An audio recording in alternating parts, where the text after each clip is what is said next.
Au sommaire de ce journal, la RDC va accueillir le 9e sommet de chefs d'État de la CIRGL, c'est 15 novembre. En prélude de cet événement, la chef du gouvernement a ouvert la réunion du comité interministériel régional. Judith Souminois a dénoncé une nouvelle fois l'agression de la RDC par un pays membre. Aimé Boji Sangara est le nouveau président de l'Assemblée nationale, candidat unique de la majorité. Il a été élu sans surprise. Et de son côté, Clotilde Moutita, l'unique candidate retenue au poste de rapporteur adjoint, a été également élue. Et pendant ce temps, dans la commune de Mangafula, une érosion meurtrière ravage la route Kimwenza-Gare. L'État est appelé à agir d'urgence. L'info, c'est l'heure sur Télé 50. Bienvenue à tous. À la une de l'actualité, la première ministre Judith Souminois a pris la parole ce vendredi 15 novembre lors du segment de haut niveau intitulé « Les Grands Lacs en action, intégration économique pour une paix durable » organisé en marge du 9e sommet ordinaire de chefs d'État et de gouvernement de la conférence internationale sur la région de Grands Lacs. L'activité s'est tenue à l'espace Kemesha à Kinshasa. Regardez. Dans son allocution, la première ministre a rappelé la position stratégique de la République démocratique du Congo au cœur des 5 organisations d'intégration régionale, la CIRGL, la CAAC, la SADC, le COMESA et la CAE, une situation géopolitique qu'elle présente à la fois comme un héritage, une responsabilité, mais aussi une opportunité unique. Sous la présidence de la République démocratique du Congo, la CIRGL est appelée à entrer dans une nouvelle ère, celle de l'action concrète, de la coopération sincère et du développement partagé. Judith Souminois a réaffirmé l'ambition de la RDC de se positionner comme un État intégrateur, un trait d'union entre le peuple et un pilier de la coopération africaine. Selon elle, la paix durable dans la région des Grands Lacs ne pourra être atteinte qu'en associant diplomatie, développement et infrastructures économiques majeures. La région des Grands Lacs regorge d'immenses potentialités. Elle concentre non seulement les plus grandes réserves mondiales de ressources stratégiques, notamment hydriques, mais aussi et surtout une jeunesse grandissante, entreprenante et pleine de talents.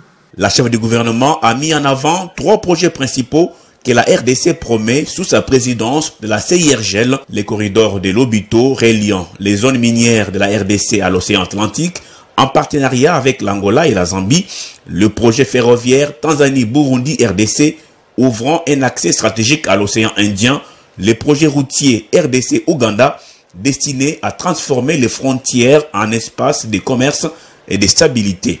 Ces initiatives, selon elle, ne sont pas de simples infrastructures, mais des leviers de transformation continentale. Intervenant à son tour, dans un panel, le vice-premier ministre, ministre des Transports et Voies de Communication, Jean-Pierre Bemba, a souligné l'impact économique majeur attendu du corridor de Lobito, dont le financement est désormais entièrement bouclé. À l'en croire, ce corridor va favoriser l'installation future des entreprises le long de cet axe, notamment dans les télécommunications et l'agriculture, la réduction drastique du temps de transport, passant de 3 semaines à seulement 5 jours pour les exportations du Lualaba, une baisse estimée à 30% des coûts logistiques, ainsi que la création d'emplois directs et indirects. Dans l'actualité également, Aimé Boji Sangara est le nouveau président de l'Assemblée nationale, candidat unique de la majorité.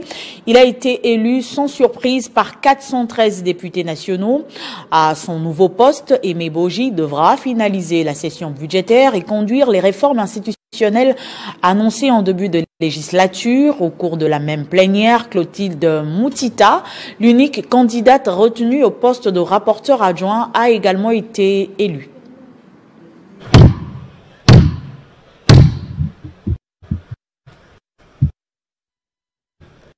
La séance est ouverte. Sur 423 votants, 413 députés ont jeté leur dévolu sur Aimé Boji Sangara et 10 bulletins nuls. Bien avant le discours, le président intérimaire de la Chambre basse du Parlement, Jean-Claude Chilumbaï, a ouvert la séance par l'audition des discours des 2 candidats, conformément au règlement intérieur. Ces discours ont été suivis de la lecture de l'article 77 du règlement intérieur de l'Assemblée nationale par le rapporteur Jacques Joly, décrivant la procédure devant conduire au scrutin proprement dit.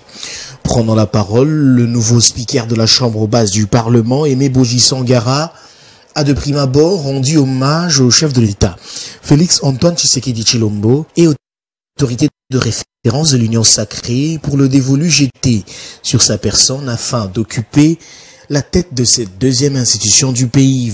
Honorables députés, estimés collègues, à tout seigneur, tout honneur, je voudrais vivement exprimer ma profonde gratitude à l'endroit de son Excellence Félix Antoine Tshisekedi Tshilombo, président de la République, chef de l'État et haute autorité de référence de l'Union sacrée de la Nation, pour la confiance placée en ma modeste personne. Par la même occasion, j'adresse mes sincères félicitations au bureau. Par ailleurs, il a invité la Chambre basse à porter les souffrances des populations de la partie orientale de la RDC confrontées à une crise sécuritaire persistante. Le nouveau speaker a promis d'améliorer les conditions de vie et de travail des élus du peuple, de renforcer le dialogue avec le gouvernement et de soutenir les contrôles parlementaires rigoureux dans l'intérêt supérieur de la nation. À son tour, l'unique candidate retenue pour le poste de rapporteur adjoint, Clotilde Moutita, a d'abord peint son parcours académique, professionnel, parlementaire et politique avant de prendre l'engagement de promouvoir la numérisation des rapports, des contrôles parlementaires afin d'assurer la modernisation du cadre de travail des élus du peuple. Au terme du vote, l'honorable Clotilde Moutita a été élue rapporteure adjointe de l'Assemblée nationale avec 389 voix sur 424 votants, dont 35 bulletins nuls. Signalant qu'après cette installation, l'honorable Aimé Boji a remercié encore une fois le chef de l'État, les membres du bureau, les députés nationaux ainsi qu'à tout le peuple congolais pour leur accompagnement pendant tout le processus. Et puis le Parlement de la RDC accueille la 84e session du comité exécutif et la 47e conférence des présidents des parlements de l'Union parlementaire africaine du 18 au 23 novembre 2025 à Kinshasa. Les détails dans cet élément.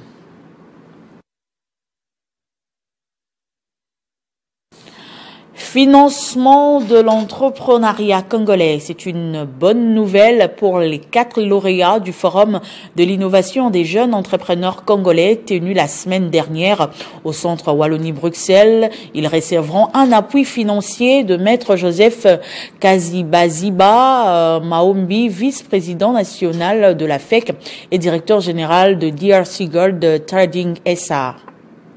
Le centre Wallonie-Bruxelles de Kinshasa a accueilli un forum dédié à l'ingéniosité congolaise. Les FIGEC 2025 réunissant jeunes entrepreneurs et officiels. Parmi les invités, la présence remarquée de Maître Joseph Kazibaziba Maombi, vice-président national de la FEC, chargé de l'entrepreneuriat, de la sous-traitance et des mines artisanales, ainsi que directeur général de la DRC Gold Trading. Contrairement au discours protocolaire, Kazibaziba adopte une approche de terrain. Il visite les stands, interroge directement les innovateurs et évalue leurs projets avec exigence. Sur 20 projets technologiques présentés au forum, seuls 4 ont été retenus. Alors qu'il manquait des financements, Joseph Kazibaziba annonce sa volonté d'investir dans certains d'entre eux, à condition qu'ils répondent à ces critères. Il précise qu'il s'agit d'un investissement, non d'un don. Je vais vous assurer de ma volonté et de ma disponibilité personnelle, ainsi que celle de la FEC, à accompagner les projets qui démontrent une rentabilité claire avec des objectifs précis et une projection réaliste des retours sur investissement. Le lendemain, dans son bureau à la Gombe, il reçoit les 4 lauréats, collectivement puis individuellement. Chaque projet est analysé en profondeur. Modèle économique, rentabilité, risque. Entouré de son équipe, il agit à la fois comme investisseur et mentor, sans complaisance, dans l'objectif de bâtir des entreprises solides et compétitives. Les lauréats sont ensuite orientés vers ses experts financiers pour les démarches pratiques. L'un des plus jeunes membres du présidium de la FEC, Joseph Kazibaziba, montre que, au-delà de ses activités dans les secteurs de l'or, il mise sur l'or de demain, la jeunesse congolaise et son potentiel entrepreneurial. Plaidoirie pour la reconnaissance du génocide congolais. La jeunesse s'est mobilisée jeudi pour rendre hommage aux victimes des atrocités. Le Conseil national de la jeunesse et la plateforme citoyenne Front Patriotique Ponamboka étaient sur le site du mémorial à Kinshasa. Un dépôt de gerbes des fleurs et des messages de la vulgarisation de la campagne de sensibilisation ainsi que la récolte de 5 millions de signatures. L'appel à une prise de conscience nationale accrue autour du génocide congolais fait par l'archevêque Jiba Yamapia, président de la plateforme de confession religieuse, à la clôture du sommet des prières patriotiques en présence du président de la République, a significativement atteint les leaders de la jeunesse congolaise. Ce jeudi, dans une mobilisation tous azimuts, le Conseil national de la jeunesse, en collaboration avec d'autres structures de jeunes, notamment la plateforme citoyenne Front Patriotique Ponamboka, qui dirige Grâce Ebou et Montou, ont organisé sur les sites du mémorial du Génocoste une activité d'hommage aux victimes des affres de la guerre dans l'Est en lançant officiellement le début de la campagne de sensibilisation et des signatures de la pétition pour la reconnaissance du génocide congolais dans l'objectif d'atteindre 5 millions de signatures d'ici le 9 décembre. Grâce Ebou et Montou précise que cette démarche de la jeunesse vise à accompagner l'élan du plaidoyer pour la reconnaissance du génocide congolais au niveau régional et international. Et donc le Front Patriotique Ponamboka a accepté cela et nous sommes descendus en ce lieu avec les conseils nationaux ainsi que d'autres leaders de jeunes. Nous voulons dire au président de la République ainsi qu'à tout le gouvernement qu'il ne s'agit pas seulement d'une affaire du gouvernement, il s'agit d'une affaire nationale. Et nous, jeunes, nous nous engageons pour que cette histoire soit reconnue afin que cette histoire soit conclue de manière définitive. Le Front Patriotique annonce aussi qu'il y aura des descentes aux universités, des descentes au niveau de province, non pas seulement pour signer ou faire reconnaître la pétition, mais surtout pour sensibiliser aussi les jeunes à l'éveil patriotique, mais encore à accepter d'être nous aujourd'hui acteurs d'un développement, mais surtout d'un développement durable. Le président du Conseil national de la jeunesse, Claude Mbouyi, explique ici la portée du geste des séjours inclus dans la campagne « Je suis jeune » lancée sur toute l'étendue du territoire national. Dans cette campagne, il a été vraiment d'une importance très capitale pour nous de visiter ces lieux hautement symboliques pour nous permettre de comprendre et surtout de donner vraiment cette chaleur à cette démarche. Les leaders de jeunes vont debout pour l'approbation de cette initiative à tous les jeunes pour une présentation du rapport final à l'opinion par l'archevêque pour le 9 décembre ainsi que les dépôts aux institutions nationales, régionales et un plaidoyer international pour la reconnaissance du génocide en RDC. Et puis la violente pluie qui s'est abattue sur la capitale congolaise a provoqué un drame tragique sur la route Kimwenzagare dans la commune de Mangafula. L'érosion consécutive à cette intempérie a ouvert un large gouffre coupant totalement la circulation sur cet axe vital. Le sinistre a été aggravé par la défaillance d'une canalisation de la Régie des eaux, accentuant les affaissements du sol. Une équipe des ITP a été dépêchée sur le terrain pour évaluer la situation et prendre des mesures urgentes. Le drame a pris une tournure dramatique lorsqu'une maison voisine s'est effondrée, entraînant la mort d'une mère de famille. Mandaté par le ministre des Infrastructures et Travaux Publics, John Banzalunda, son conseiller Junior Nembalemba s'est rendu sur les lieux pour évaluer les dégâts et présenter les doléances du ministre à la famille éprouvée. L'Excellence John Banza, après la pluie, nous a demandé de lui faire un rapport général sur les dégâts que la pluie a causés. Et nous sommes ici dans la commune de Mongafula, route Kimwenzagare. Là où nous avons fait un constat d'une érosion qui a coupé totalement la route. On a pas trop loin, nous avons eu à faire sortir un corps parce qu'il y a une maison qui s'est écroulée sur une maman. Heureusement, elle avait sauvé sa famille, mais elle a été coincée là et malheureusement, elle est morte. C'est-à-dire, nous pouvons compter un mort au niveau de Kimwenzagare. Selon le conseiller, la victime avait eu le temps de mettre sa famille à l'abri avant d'être piégé par l'effondrement. Il a exprimé au nom du ministre les condoléances les plus attristées à la communauté endeuillée. Concernant la réhabilitation de la route, le conseiller Nemba Lemba a rappelé que cet axe relève de la compétence de l'hôtel de ville de Kinshasa, étant une artère prioritaire reliant Kimwenza Gare à la Rocade. Une équipe technique du ministère des Infrastructures et Travaux Publics reste mobilisée pour appuyer les efforts de la ville et trouver une solution durable à ce phénomène d'érosion qui menace les infrastructures et les vies humaines dans la capitale.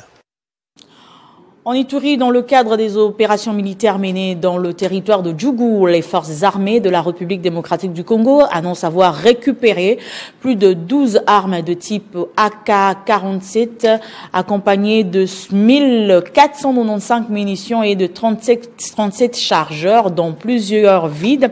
Ces armes et munitions ont été récupérées entre les mains de la milice CRP de Thomas Lubanga, allié du M23.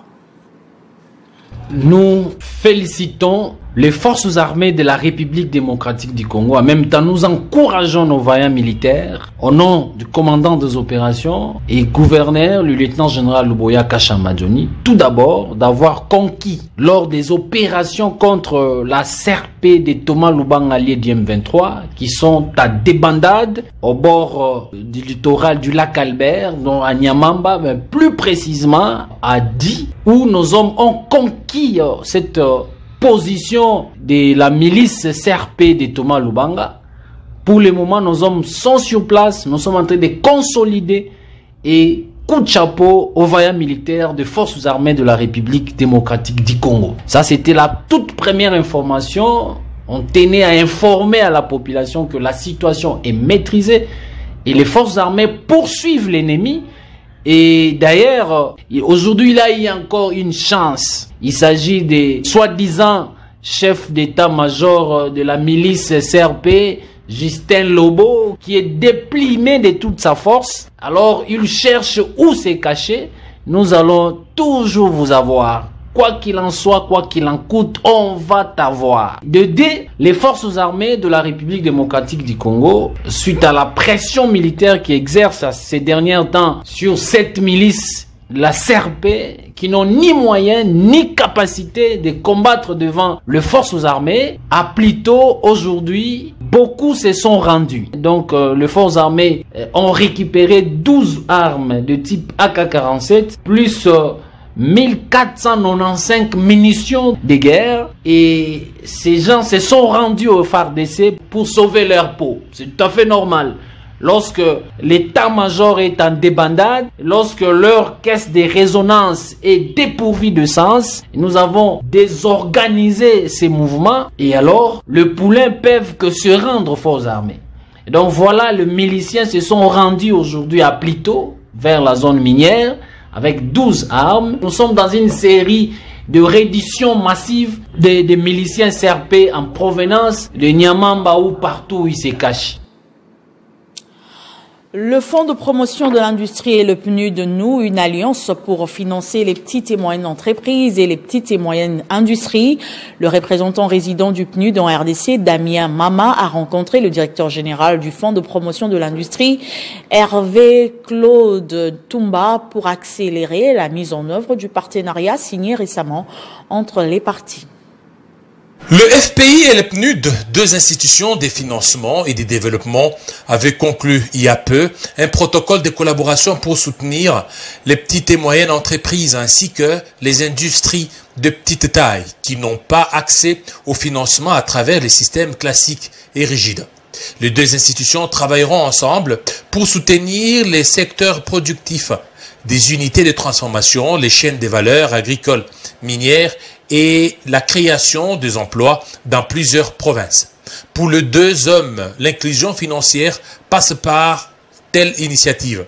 Un chronogramme d'activité sera bientôt établi et les équipes seront incessamment constituées pour l'exécution de certains projets. Avec le DG du FPI, nous avons passé en revue les opportunités de collaboration entre le FPI et le PNUD pour densifier le secteur productif et faire en sorte aussi que les PME et les PMI puissent avoir au financement. Non seulement avoir accès au financement, mais également surtout pour être en mesure de gérer, de créer de la richesse et de créer des emplois. La collaboration entre l'FPI et les PNUD apporte un ouf de soulagement à plusieurs entrepreneurs butés aux difficultés des financements de leurs activités. Ce partenariat est une approche qui met l'accent sur la proximité entre les institutions financières et une catégorie d'opérateurs économiques qui peut jouer un rôle déterminant pour la croissance de certaines zones qui ne bénéficient pas d'une attention particulière concernant les gros investissements. Damien Mama s'est réjoui de collaborer avec le DG Batou Konké, un homme expérimenté dans les financements des projets de développement et qui parle le même langage que lui. On s'envole pour la province du Lualaba où la gouverneure Fifi Masuka Saini a lancé officiellement jeudi la première production du cobalt et de la cathode de cuivre de l'entreprise générale du cobalt EGC SA. Un événement historique qui concrétise la vision du chef de l'État Félix Tshisekedi axé sur la valorisation du cobalt artisanal et la traçabilité minière responsable. Cette cérémonie s'est déroulée dans l'enceinte de l'entreprise minière CCR situé à quelques kilomètres de Kolwezi. Regardez. La province du Lualaba a une fois de plus marqué l'histoire minière du pays. Dans une ambiance à la fois solennelle et triomphale, la gouverneure de province a procédé au lancement officiel de la première production du cobalt et de la cathode de cuivre de l'entreprise générale du cobalt EGC. Marquant ainsi une étape décisive dans la mise en œuvre de la vision du chef de l'État axée sur la valorisation du cobalt artisanal et la traçabilité minière responsable. La cérémonie organisée dans l'enceinte de l'entreprise minière CCR à quelques kilomètres d'Ekolozi a réuni plusieurs personnalités parmi lesquelles le conseiller principal du chef de l'État au collège Mines et Énergie, les vice-présidents de l'Assemblée provinciale du Lualaba, Archimède Kalassak, ainsi que le directeur général de l'EGC. Le directeur général de l'entreprise CCR a salué cette initiative qui traduit les passages concrets de l'achat à la valorisation, une matérialisation de l'artisanat minier responsable selon la ligne directrice du chef de l'État. Eric Kalala, directeur général de l'entreprise générale du cobalt, a insisté sur la traçabilité sans précédent introduite par ces projets, véritable gage d'une économie nationale renforcée et mieux contrôlée. Le directeur du cabinet du ministre national des Mines a invité les entreprises minières opérant au Lualaba à collaborer étroitement avec les GCSA. Il a également annoncé la signature imminente de l'arrêté fixant les zones d'exploitation artisanale, lesquelles viendront alimenter la chaîne officielle d'approvisionnement et assurer la conformité aux standards internationaux. La gouverneure Fifi Masuka Saini a rendu hommage au président de la République Félix Tshisekedi pour sa gouvernance éclairée dans les secteurs miniers qui place aujourd'hui la province du Lualaba au cœur de la transformation industrielle nationale. Permettez-moi de rendre un hommage appuyé à son Excellence M. Félix Antoine Tshisekedi Tshilombo, président de la République et chef de l'État, pour sa vision éclairée, son leadership rassembleur et son engagement résolu en faveur de la bonne gouvernance, de la formation du secteur minier et du bien-être du peuple congolais. La coupure du ruban symbolique et la remise de la plaque inaugurale ont scellé ces moments historiques avant une visite guidée du siège de l'EGC et du laboratoire du CEC situé sur le site du centre des négoces de Moussompo. Les participants ont pu constater des visu, les équipements modernes et les dispositifs de contrôle mis en place pour garantir la qualité et la traçabilité du cobalt. Sur le site de Moussompo, des dizaines d'habitants étaient rassemblés, ovationnant la gouverneure de province, Fifi Masuka Saini, et saluant cette avancée qu'ils considèrent comme une victoire collective. Pour eux, l'entrée en production de l'EGC ouvre de nouvelles perspectives d'emploi, de sécurité et de reconnaissance pour les créateurs artisanaux. Et sachez que plusieurs agents de Metelsat de l'aéroport de la Luano-Lubumbashi ont été grièvement blessés après une agression des jeunes badauds de Junavec Lubumbashi. Le responsable de Metelsat et son adjointe sont pointés du doigt par les victimes de cette agression. Plusieurs blessés, dont ces garçons qui luttent entre la vie et la mort. Ils se sont pointés avec des militaires. Et puis, en arrivant là-bas, ils ont commencé à casser les portes. Eux Ce sont les agents des Metelsat Lubumbashi à l'aéroport de Luano. Ils ont sérieusement été agressés à leur poste de travail par le jeune communément appelé Kuluna de Junafek. Les agents des Metelsat Lubumbashi accusent le directeur général Iteli Iyondo, âgé de 85 ans, de ne pas vouloir aller en retraite. Par contre, il veut faire partir un bon nombre des agents illégalement pour les remplacer par ses neveux et petits-fils sans aucun respect des textes en la matière. Voilà comment Madame Liliane a fait à un agent. À ces points. À ces points, ils ont vraiment déchiré. Par le refus de ces agents régulièrement engagés et travaillant chacun à son poste pour les forcer à quitter leur poste, ils ont été l'objet d'une visite des jeunes badauds de Junafek qui les ont sérieusement agressés, comme le témoignent les victimes. Le chef de l'État, Félix-Antoine Tshisekedi Tshilombo, et la première ministre, chef du gouvernement, ainsi que le ministre des Transports sont appelés à s'impliquer pour émettre en vue du rétablissement de l'ordre à la Metelsat Lubumbashi. Parlons finance à présent. Depuis le 1er juillet 2025, un nouveau système de facturation s'applique en République démocratique du Congo. Et sachez que la délivrance de la facture normalisée devient obligatoire aux assujettis à la TVA à partir du 1er décembre 2025. Dans ce communiqué, le ministère des Finances, au travers de la Direction générale des impôts, annonce que l'utilisation de la facture normalisée sera obligatoire à partir du 1er décembre 2025 pour tous les assujettis à la TVA sur l'ensemble du territoire national. Les entreprises concernées doivent se conformer à cette exigence. La DGI précise que les charges relatives à l'IBP ne pourront être déductibles qu'avec une facture normalisée. Les sociétés n'ayant pas de système de facturation sont encouragées à utiliser une unité de facturation ou les IUF gratuits disponibles sur le site idef.dgirdc.cd. Celles qui possèdent un système de facturation électronique doivent impérativement le faire homologuer auprès de la DGI avant la date limite du 1er décembre. En outre, le ministère des Finances informe toutes les entreprises assujetties à la TVA que la DGI met en place des webinaires gratuits du 10 novembre au 19 décembre pour aider les entreprises à se conformer à cette nouvelle réglementation. En sport, pour finir, Mondial Barrage Zone Afrique, la RDC a créé la sensation en remportant la victoire face au Cameroun au temps additionnel 1-0. Score final du match, les Léopards filent en finale et seront face au Nigeria ce dimanche. And that's it. And in an era where Africa... Ça y est, les Léopards ont sonné la révolte face aux lions indomptables du Cameroun. Il fallait attendre 27 ans pour voir la RDC briser la malédiction, et c'est Chancel Mbemba qui a montré la voie aux Congolais pour sa 100e apparition sous les maillots de l'équipe nationale. Dans un match équilibré où les Camerounais se sont montrés moins flamboyants, ce sont les Léopards qui ont fait le job en marquant au temps additionnel par les truchements de leur capitaine.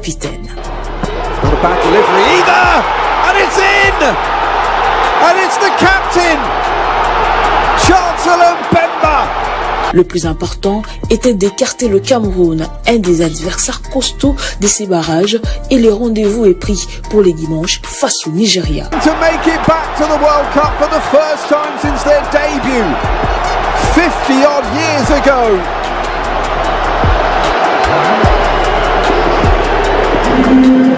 Les Super Eagles ont atomisé les Panthères du Gabon lors de la première demi-finale par 4-1. Au bout d'un match longtemps indécis, le Nigeria a battu les Gabons en prolongation et s'est qualifié pour la finale des barrages avec au passage un doublé de Victor Osimhen.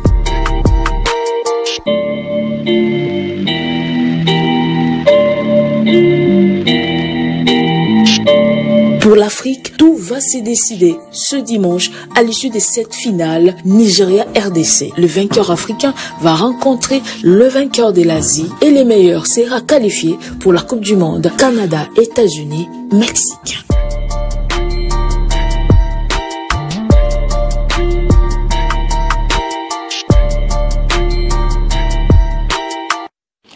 Merci à Nathalie Yoko pour cette synthèse. On souhaite bonne chance aux Léopards de la RDC. Ce journal est terminé. Place au rappel de titres. La RDC va accueillir le 9e sommet de chefs d'État de la CIRGL, c'est 15 novembre. En prélude de cet événement, la chef du gouvernement a ouvert la réunion du comité interministériel régional. Judith Souminois a dénoncé une fois de plus l'agression de la RDC par un pays membre. Aimé Boji Sangara est le nouveau président de l'Assemblée nationale, candidat unique de la majorité. Il a été élu sans surprise. De son côté, Claudine Moutita, l'unique candidate retenue au poste de rapporteur adjoint, a été également élue. Entre-temps, dans la commune de Mongafula, une érosion meurtrière ravage la route Kimwenza-Gare. L'État est appelé à agir d'urgence. En sport mondial barrage zone Afrique, la RDC a créé la sensation en remportant la victoire face au Cameroun au temps additionnel 1-0. Merci de votre attention soutenue. Restez fidèles au programme de Télé 50. Je vous retrouve très prochainement avec le même plaisir.